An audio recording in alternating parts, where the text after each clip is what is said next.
Watch Mahabharata by Vyasa on Info at Honudi. Welcome to info at Honudi. ನಮ್ಮ ಜೊತೆ ಇದ್ದಾರೆ doctor Asha ಅವರು. ಆಶಾ ದಿ ಹೋಪ್ ಇಂದ welcome to the show. Thank you Neena. Actually ಇದು ನನ್ನ ಶೋ ಅಂತ ನಾ ಹೇಳೋ ಹಾಗೆ ಇಲ್ಲ, because it is completely customised by doctor Asha. ಮಹಾಭಾರತನ ಆದಿ ಪರ್ವದಿಂದ ಅಂತ್ಯದವರೆಗೂ ನಾವು ನಮ್ಮ ವೀಕ್ಷಕರಿಗೆ ಉಣಬಡಿಸುವಂತ ಪ್ರಯತ್ನ ನಾವು ಈ ಸೀರೀಸ್ ಮೂಲಕ ಮಾಡ್ತಾ ಇದೀವಿ. ಸೊ ಇದೊಂದು ಲಾಂಗ್ ಕಮಿಟ್ಮೆಂಟ್ ನಮ್ಗೆ. ಇಡೀ ಮಹಾಭಾರತನ ವ್ಯಾಸರ ದೃಷ್ಟಿಯಿಂದ ನಮ್ಗೆ ಮೇಡಮ್ ಅವರು ನರೇಟ್ ಮಾಡ್ತಾ ಇದ್ದಾರೆ. ಕಂಟೆಂಟ್ ಇಷ್ಟ ಆದ್ರೆ ಲೈಕ್, ಶೇರ್ ಅಂಡ್ ಸಬ್ಸ್ಕ್ರೈಬ್ ಮಾಡಿ. ಆಶಾ ಮ್ಯಾಮ್, ಮೊದಲನೇದಾಗಿ ನಾವು ಬೇರೆ ಬೇರೆ ವಿಷಯಗಳನ್ನ ಇನ್ಫೋರ್ಟ್ ಹೊನ್ನೋಡಿನಲ್ಲಿ ಮಾತಾಡಿದ್ವಿ. ಇವತ್ತಿಗೆ ಸ್ಟ್ರೆಸ್ ಇದೆ, ಇವತ್ತಿಗೆ ಏನು ಪ್ರಾಬ್ಲಮ್ಸ್ ಇದೆ, ಪೇರೆಂಟಿಂಗ್ ಕಷ್ಟ ಆಗ್ತಾ ಇದೆ, ಥೆರಪಿಗಳು ಬೇಕಾಗ್ತಾ ಇದೆ, ಇದೆಲ್ಲವೂ ನಾವು ಇನ್ಫೋರ್ಟ್ ಹೊನ್ನೋಡಿಯಲ್ಲಿ ಮಾತಾಡ್ತಾ ಬಂದಿರೋ ವಿಷಯ. ಈಗ ಆಲ್ ಆಫ್ ಅ ಸಡನ್ ನಾವು ಮಹಾಭಾರತ ಶುರು ಮಾಡಿದ್ರೆ ನೋಡೋರ್ಗು ವಾಟ್ ಇಸ್ ಹ್ಯಾಪನಿಂಗ್ ಅನ್ಸುತ್ತೆ. So why Mahabharata today? Okay, ಹೆಸರೇ ಹೇಳ್ದಂಗೆ ಮಹಾ ಅಂದರೆ ವಿಪರೀತ ವಾಸ್ಟ್ ಅಂತ ಅರ್ಥ. Okay, energy is Bharata. ಅದನ್ನು ನೀವು ನಮ್ಮ ಭಾರತ ದೇಶ ಅಂದ್ಕೊಳ್ಳಿ, ನಮ್ಮ ಕಲ್ಚರ್ ಅಂದ್ಕೊಳ್ಳಿ, ಅಥವಾ ಸ್ಪಿರಿಚುವಲ್ ಅಥಾರಿಟಿ ಅಂತ ಅಂದ್ಕೊಳ್ಳಿ. ಸೊ ಯಾತಕ್ಕೆ ಮಾಡರ್ನ್ ಡೇಸಲ್ಲಿ ವೆರಿ ಇಂಪಾರ್ಟೆಂಟ್ ಅಂದರೆ, ನನ್ನ ಪ್ರಕಾರ ಮಹಾಭಾರತ ಬರೀ ಗ್ರಂಥ ಅಲ್ಲ, it is solution book.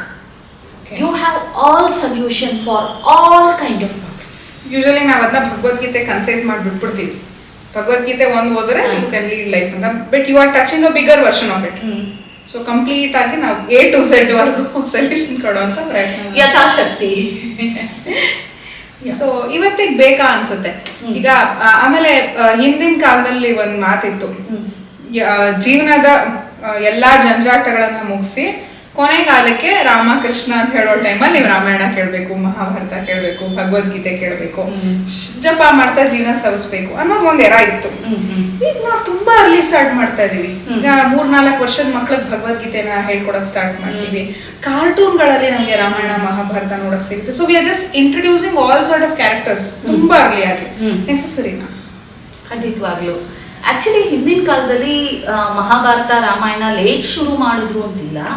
Mahabharata Ramayana was part of the life.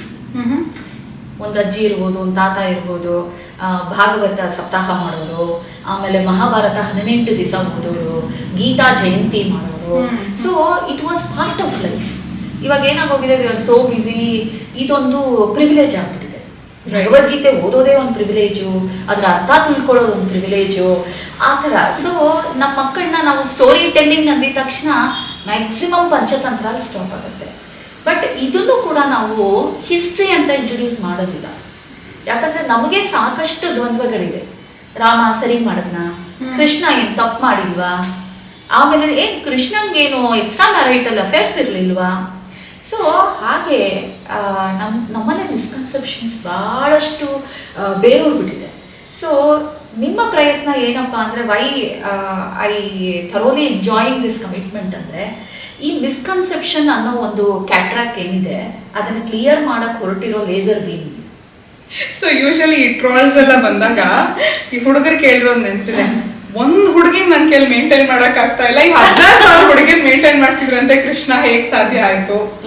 So ಈ ಎಲ್ಲ ಅಂದ್ರೆ ಅದು ತಮಾಷೆಯಾಗಿ ಕಾಣ್ಬೋದು, ಬಟ್ ಅದ್ರ ಹಿಂದೆ ಎಷ್ಟು ಗಾಢವಾದ ಅರ್ಥ ಇತ್ತು ಕರೆಕ್ಟ್ ಅನ್ನೋದ್ರ ಬಗ್ಗೆ ತಿಳ್ಕೊಳ್ಳೋ ಅಂತ ಪ್ರಯತ್ನ I am also learning through this series ಅಂತ ಹೇಳ್ತಾ. ಮ್ಯಾಮ್, ಮಹಾಭಾರತ ನನ್ನ ಮನ್ಸಿಗೆ ಯಾಕೆ ತುಂಬಾ ಹತ್ರ ಆಗುತ್ತೆ ಅಂದ್ರೆ, ಟುಡೇ ಐ ಫೀಲ್ ನಾನು ಯಾವುದೋ ಒಂದು ಜಾಗದಲ್ಲಿ ಕೂತಿದ್ದೀನಿ ಅಂದ್ರೆ ನನಗೆ ಕಾಣಿಸೋಂಥ ಪ್ರತಿಯೊಂದು ಕ್ಯಾರೆಕ್ಟರ್ನ ನಾನು ಮಹಾಭಾರತಕ್ಕೆ ಲಿಂಕ್ ಮಾಡ್ಕೋಬಹುದು, ಇನ್ಕ್ಲೂಡಿಂಗ್ ಮೀ. ನಿಮ್ಮನ್ನ ನೀವು ದ್ರೌಪದಿ ಅನ್ಕೋತಿರೋ, ನಿಮ್ಮನ್ನ ನೀವು ಗಾಂಧಾರಿ ಅನ್ಕೋತಿರೋ, ನಿಮ್ಮನ್ನ ನೀವು ಕುಂತಿ ಅನ್ಕೋತಿರೋ, ಫಾರ್ ವೇರಿಯಸ್ ರೀಸನ್ಸ್.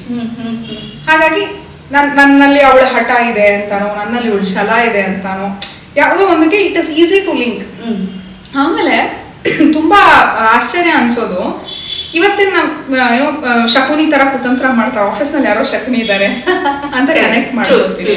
ಆಮೇಲೆ ಯಾರೋ ಹಿರಿಯರಿದ್ದಾರೆ, ಏನೋ ಗೈಡ್ಲೈನ್ಸ್ ಕೊಡ್ತಾರೆ, ಭೀಷ್ಮನ್ ತರ ಇದಾರೆ ಅವ್ರು ನಮ್ಮ ಮನೇಲಿ. ಸೊ ಈ ತರ ಪ್ರತಿಯೊಂದು ಕ್ಯಾರೆಕ್ಟರ್ನು ಬಹುಶಃ ನಮ್ಗೆ ಇವತ್ತು ರಾಮ ಲಕ್ಷ್ಮಣ ಸಿಗದೆ ಹೋಗ್ಬೋದು, ಆದ್ರೆ ದುರ್ಯೋಧನ ದುಶ್ಯಾಸನ ಖಂಡಿತ ಸಿಗ್ತಾರೆ. So it is easy to connect. Somewhere I feel ನಾವ್ ಯಾವ್ದಕ್ ಕನೆಕ್ಟ್ ಆಗ್ತೀವಿ ಅದು ನಮ್ಗೆ ಹತ್ರ ಆಗುತ್ತೆ. ಸೊ ಹಾಗಾಗಿ ನನ್ನ ಮನಸ್ಸಿಗೆ ಮಹಾಭಾರತ ಹತ್ರ. ನಾನು ಇತ್ತೀಚೆಗೆ ಮಹಾಭಾರತ ತಿಳ್ಕೊಂಡೋಳು, ಬಹುಶಃ ಕೋವಿಡ್ ಹೆಲ್ಪ್ ಅಸ್, ಸೀರಿಯಲ್ಗಳು ಬಂತು, ಟೈಮ್ ಕೊಡ್ತು. Yes yes. ಸೊ ಸೊ ಇಷ್ಟೊಂದು ಕ್ಯಾರೆಕ್ಟರ್ಸ್ ಇದೆ, ಹೇಗೆ ನಾವು ಮಹಾಭಾರತನ ಅರ್ಥ ಮಾಡ್ಬೋದು? ಆಕ್ಚುಲಿ ಮಹಾಭಾರತದಲ್ಲಿ ಸಾವಿರಾರು ಕ್ಯಾರೆಕ್ಟರ್ಸ್ ಇದೆ. ಹೌದು. ಸೊ ಸಾಕಷ್ಟು ಸಾಹಿತಿಗಳು ಅದ್ರ ಬಗ್ಗೆ ಮಾತಾಡಿದ್ದಾರೆ, ಚರ್ಚೆ ಮಾಡಿದ್ದಾರೆ, ತರ್ಕ ಇದೆ ಅದ್ರ ಬಗ್ಗೆ. ಸುಮಾರು ನಂಗೆ ಗೊತ್ತಿದ್ದಂಗೆ 30,000 to 60,000 ಕ್ಯಾರೆಕ್ಟರ್ಸ್ ಇದೆ. ಒಂದು ಜನ್ಮ ಸಾಲಲ್ಲ ಅನ್ಸುತ್ತೆ ಇಷ್ಟು ಕ್ಯಾರೆಕ್ಟರ್ಸ್ನ. ಈ ಎಪಿಸೋಡ್ 100 ಅಲ್ಲ, ನೀವು 200 ಮಾಡಿದ್ರು ಇನ್ನೂ ಉಪಕಥೆಗಳ ಮೇಲೆ ಉಪಕಥೆಗಳ ಮೇಲೆ ಉಪಕಥೆಗಳು ಎಲ್ಲಿವರೆಗೂ ಇದೆ ಅಂತಂದ್ರೆ ಮಹಾಭಾರತದಲ್ಲೇ ರಾಮಾಯಣ ರಿಪೀಟ್ ಆಗುತ್ತೆ, ಸೊ ಶಿವಪುರಾಣ ರಿಪೀಟ್ ಆಗುತ್ತೆ. ಸೊ ಆ ಥರ ಒಂದು ಅಸ್ತ್ರ ಕೂಡ ಇಲ್ಲಿ ಕ್ಯಾರೆಕ್ಟರ್. ಅಂಜಲಿ ಅಸ್ತ್ರ ಅಂದ್ರೆ ಅದೊಂದು ಕ್ಯಾರೆಕ್ಟರ್. ಸೊ ಯಾಕೆ ಇದ್ರೆ ಯಾರ್ದೋ ಹಾಗೆ ಇರುತ್ತೆ, ಅವರೊಂದು ಬಾಣ ಆಗಿ ಬರ್ತಾರೆ. ಸೊ ಈ ಥರ ಮಹಾಭಾರತದ 30,000 to 65,000 ಕ್ಯಾರೆಕ್ಟರ್ಸ್ ಇದೆ. ಸೊ ಅದರಲ್ಲಿ ಮಹಾಭಾರತನ ಹೇಗೆ ಜೀರ್ಣ ಮಾಡ್ಕೊಳ್ಳೋದು ಅಲ್ವಾ? ಸೊ ಇದೊಂದು ಯಕ್ಷ ಪ್ರಶ್ನೆ, ಹೇಗಪ್ಪ ಜೀರ್ಣ ಮಾಡ್ಕೊಳ್ಳೋದು ಅನ್ನೋಕ್ಕೆ ನಮ್ಮ ಕನ್ನಡ ಸಾಹಿತ್ಯದಲ್ಲಿ ನಮ್ಮ ಕವಿಗಳು ಸಾಕಷ್ಟು ಕೆಲಸ ಮಾಡಿದ್ದಾರೆ. ಅದು ಹೇಗಾಗೋಗಿದೆ ಅಂದರೆ ಬೂದಿ ಮುಚ್ಚಿದ ಹೆಂಡ ಥರ, ಅವ್ರ ಸ್ಟೂಡೆಂಟ್ಸ್ ಮಾತ್ರ ಲಿಮಿಟೆಡ್ ಆಗೋಗಿದೆ. ನನಗೇನು ಅಂತಂದರೆ ನಮ್ಮ ಮಾವನವ್ರ ಜೊತೆ ಮಾತಾಡಿ ಅದೊಂದು ಟೈಮ್ ಸ್ಪೆಂಡ್ ಮಾಡಿದ್ದು ಮಹಾಭಾರತನ ಜೀರ್ಣ ಮಾಡ್ಕೊಳ್ಳೋದು ಹೆಂಗೆ ಅಂತ ಹೇಳ್ಕೊಟ್ಟಿದ್ದ ವ್ಯಕ್ತಿಯು. ಮಹಾಭಾರತನ ನೀವು ಆ್ಯಕ್ಚುಲಿ ಹೇಳ್ದಂಗೆ ಅದನ್ನು ಕ್ಯಾರೆಕ್ಟರ್ ಥರ ಮಾತ್ರ ನೋಡೋದಲ್ಲದೆ ಸಿಚುವೇಶನಲ್ಲಿ ನೋಡಬೇಕು. ದ್ರೌಪದಿ ಒಳ್ಳೆಯವಳ ಕೆಟ್ಟವಳ ಆನ್ಸರ್ ಇಲ್ಲ ಮಹಾಭಾರತದಲ್ಲಿ. ಹಾಗೆ ದುರ್ಯೋಧನ ಕೆಟ್ಟವನ ಒಳ್ಳೆಯವನ ಅದಕ್ಕೂ ಆನ್ಸರ್ ಇಲ್ಲ. ಹಲವಾರು ಕಡೆ ಅವನು ಒಳ್ಳೆಯವನು, ಹೌದು, ಸುಯೋಧನ ಅಂತ. ಸೊ ಹಾಗಾಗಿ ನೀನ್ ಹೇಳ್ದಂಗೆ ಇವಾಗ ರನ್ನನ್ಗೆ ದುರ್ಯೋಧನ ಅಂದ್ರೆ ಇಷ್ಟ. ಇವತ್ತು ದುರ್ಯೋಧನ ಅನ್ಲೇ ಇಲ್ಲ, ಸುಯೋಧನ, ಗದಾ ಯುದ್ಧದಲ್ಲಿ ಸುಯೋಧನ ಅಂತಾನೆ ಇರೋದು.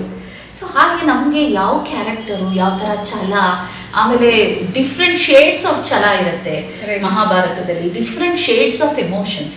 ನಾನೇನು ಹೇಳ್ತೀನಿ ಅಂದರೆ ಮಹಾಭಾರತ ಕಲಿಯೋದು is nothing but emotional literacy ಬೆಳೆಸ್ಕೊಳ್ಳೋದು.